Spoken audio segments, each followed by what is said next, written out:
जय हिंद। आज के इस क्लास में हम सीखने वाले हैं जीएसटी के बारे में। तो चलिए सबसे पहले हम जीएसटी के बारे में कुछ चर्चा कर लेते हैं। जीएसटी के जो स्टैंडर्ड नेम होता है, जिसे आप कह सकते हैं जीएसटी का फुल फॉर्म जो होता है goods and service tax. Hindi में अगर बोले तो वस्तु और सेवा कर।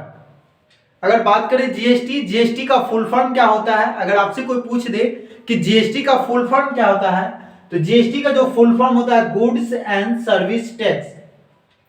जीएसटी मतलब जीएसटी के जो स्टैंडर्ड नेम, जो जीएसटी का फुल फॉर्म जो होता है उसका नाम दिया गया है गुड्स एंड सर्विस टैक्स। अगर हिंदी में बात करें तो वस्तु और सेवा कर। अगर बात करें जीएसटी इंडिया में अप्लाई कब हुआ, तो जीएसटी जो इंडिया में जो अप्लाई हुआ है वो 1 जुलाई जो हुआ है 1 जुलाई 2017 में जीएसटी जो इंडिया में अप्लीकेबल हुआ है। जीएसटी जो आपका इंडिया में जो आया है वो जीएसटी लागू जो हुआ है 1 जुलाई 2017। कब लागू हुआ है, तो 1 जुलाई 2017। अगर बात करें कि जीएसटी से पहले क्या था, तो जीएसटी से पहले वैट लगता था। वैट का जो स्टैंडर्ड नेम होता है वैल्यू एडिड टैक्स।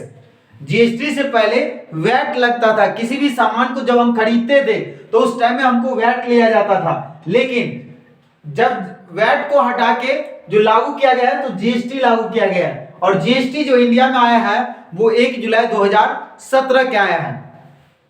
वैसे जीएसटी का फुल फॉर्म जो होता है, जीएसटी का फुल फॉर्म होता है गुड्स एंड सर्विस टैक्स। अब अलग अलग कैटेगरी में जीएसटी को बांटा गया है, तो चलिए हम अलग अलग कैटेगरी को देखते हैं।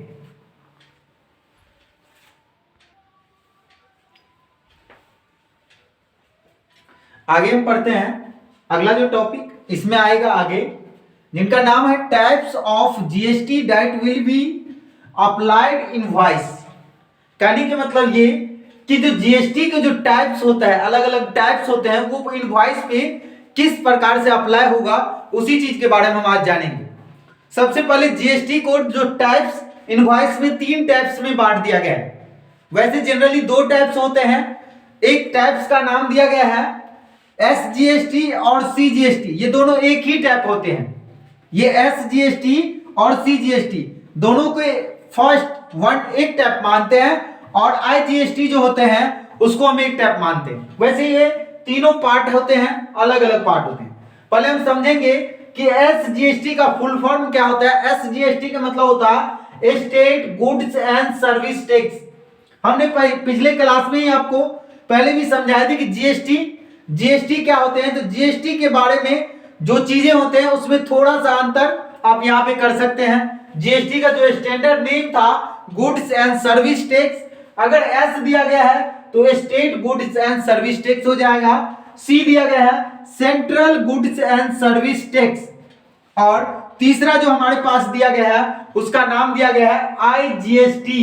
आईजीएसटी मतलब होता है intra state goods and service tax.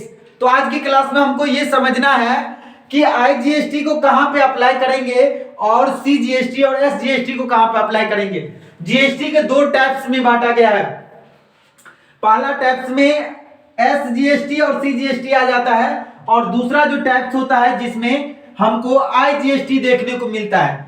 तो हमको ये अप्लाई करना है कि किसी इनवॉइस पे कि आईजीएसटी कब लगाना है और सीजीएसटी कब लगाना है। इस कंफ्यूजन के आज हम पूरा दूर कर देंगे इस क्लास में, कि आईजीएसटी, सीजीएसटी और एसजीएसटी में आपको 1% भी डाउट नहीं रहेगा अगर इस वीडियो को आप पूरा देख लेते हैं तो सबसे पहले हम समझेंगे कि आईजीएसटी कहां लगाएंगे, सीजीएसटी और एसजीएसटी कहां लगाएंगे।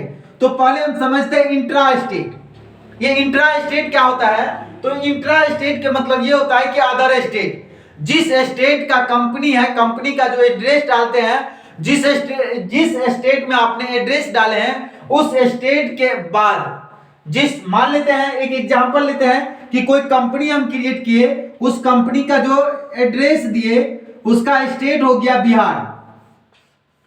हमने कंपनी क्रिएट किया और कंपनी का जो एड्रेस डाले उसमें स्टेट हमने क्या डाले, बिहार। और ये कंपनी दूसरे स्टेट में माल को बेच रही है, जैसे दिल्ली में बेच रही है। तो अगर ये दिल्ली में बेच रही है तो इनके लिए ये जो होगा ये इंट्रा स्टेट होगा। इंट्रा स्टेट का मतलब ये हुआ कि अपने स्टेट को छोड़ के कंपनी दूसरे स्टेट में वर्क कर रही है, दूसरे स्टेट में माल को बेच रही है, या वहां से अगर कोई माल उनके पास आ रहा है तो उनके लिए ये जो हो जाएगा वो इंट्रा स्टेट हो जाएगा। अपना स्टेट को छोड़ के ये इंट्रा स्टेट में चला गया, तो इसी जीएसटी को हम कहेंगे आईजीएसटी। तब यहाँ पे कौन सा जीएसटी अप्लाई होगा? आईजीएसटी अप्लाई हो जाएगा, आईजीएसटी। इसीलिए इनका नाम दिया गया है इंट्रा स्टेट। इंट्रा स्टेट मतलब कि अगर कंपनी जिस स्टेट में कंपनी खुला हुआ है, जिस स्टेट में कंपनी है, आप कहिएगा सर ये कैसे पता चलेगा किस स्टेट में है?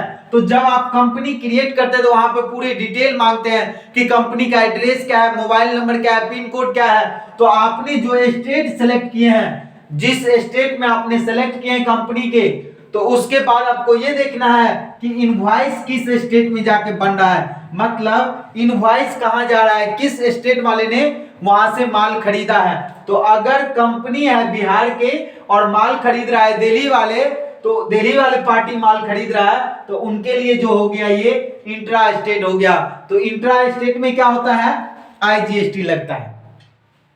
तो ये हमेशा याद रखना है, जब भी इंट्रा स्टेट हो जाए तो वहां पे कौन सा जीएसटी लगेगा? आईजीएसटी लगेगा। कौन सा जीएसटी? आईजीएसटी। इंट्रा स्टेट में कौन सा जीएसटी? आईजीएसटी। अब बात करते हैं सीजीएसटी और एसजीएसटी के बारे में बात करते हैं। तो ये जब भी लगेगा सीजीएसटी, देखिए सीजीएसटी, एसजीएसटी और सीजीएसटी, ये जब भी लगेगा तो दोनों एक साथ लगेगा। जब भी लगेगा तो क्या लगेगा?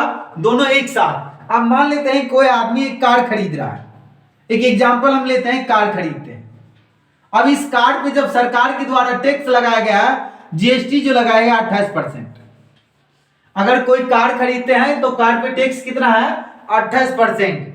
अब मान लेते हैं जो कंपनी जो था वो दिल्ली के था, कंपनी कहां के था? दिल्ली के। ये जो कार्ज वाले जो शोरूम है वो शोरूम कहां का है? दिल्ली के। तो अगर दिल्ली में ही सप्लाई हो रहा है, दिल्ली के अंदर ही सप्लाई हो रहा है, तब वहां पे जो जीएसटी लगेगा वो कौन सा जीएसटी लगेगा? ये दोनों जीएसटी लगेगा। कौन सा? एसजीएसटी और सीजीएसटी। एसजीएसटी हो जाएगा 14% और सीजीएसटी भी हो जाएगा 14%। तो दोनों मिला के कितना परसेंट हो गया? 28%। उस कंडीशन में आपको कितना परसेंट लग जाएगा? 28% लग जाएगा। लेकिन ये कार के शोरूम दिल्ली में है, लेकिन दिल्ली से कोई बिहार का पार्टी जो है वो दिल्ली से कार खरीद के लेके आता है, तो उनके लिए जो हो जाएगा वो इंट्रा स्टेट हो जाएगा। इंट्रा स्टेट मतलब ये कि जिस स्टेट में कंपनी है उस स्टेट के अलावा कोई दूसरे स्टेट में अगर कंपनी कोई काम कर रही है, कोई वर्क कर रही है या कोई सामान को बेच रही है, तो उस कंडीशन में उनके लिए क्या हो गया? Intra state. तो इंट्रा स्टेट हो या सेम स्टेट हो तो उसमें जीएसटी का कोई भी प्रभाव नहीं पड़ेगा। 14% यहाँ पे भी, सॉरी 28% यहाँ पे भी लगेगा और 28% इंट्रा स्टेट में भी लगेगा। ऐसा नहीं है कि इंट्रा स्टेट हो गया तो 14% लग जाएगा और सेम स्टेट हो गया तो यहाँ पे 28% लगेगा। ऐसा कभी भी नहीं होगा। जब भी टैक्स लगेगा तो दोनों स्टेट पे सेम लगेगा, इंट्रा स्टेट रहे या सेम स्टेट रहे, उस कंडीशन में सेम लगेगा। एक बार हम फिर से एक्सप्लेन कर देते हैं। जीएसटी के दो टाइप्स में बांटा गया, दो टाइप्स। पहला टाइप्स में आ जाता है एसजीएसटी और सीजीएसटी, ये पहला टाइप्स होता है। पहला प्रकार में एसजीएसटी और सीजीएसटी, और दूसरा जो होता है हमारे पास उसका नाम दिया गया है आईजीएसटी।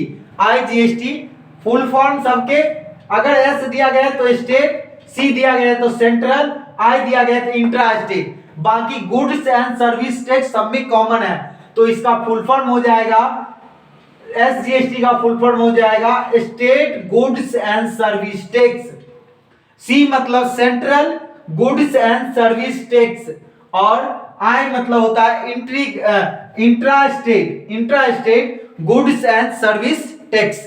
तो आज की क्लास में आपको ये डाउट क्लियर हो गया होगा कि कौन सा जीएसटी को कब अप्लाई करना है। तो ये याद रखना है कि अगर पार्टी और कंपनी दोनों का स्टेट अलग अलग हो, क्या अगर पार्टी और कंपनी दोनों का स्टेट अलग अलग हो तो वहां पे जब होगा वो आईजीएसटी लगेगा, मतलब इंट्रा स्टेट जीएसटी को अप्लाई करना है। दूसरी बात, अगर पार्टी के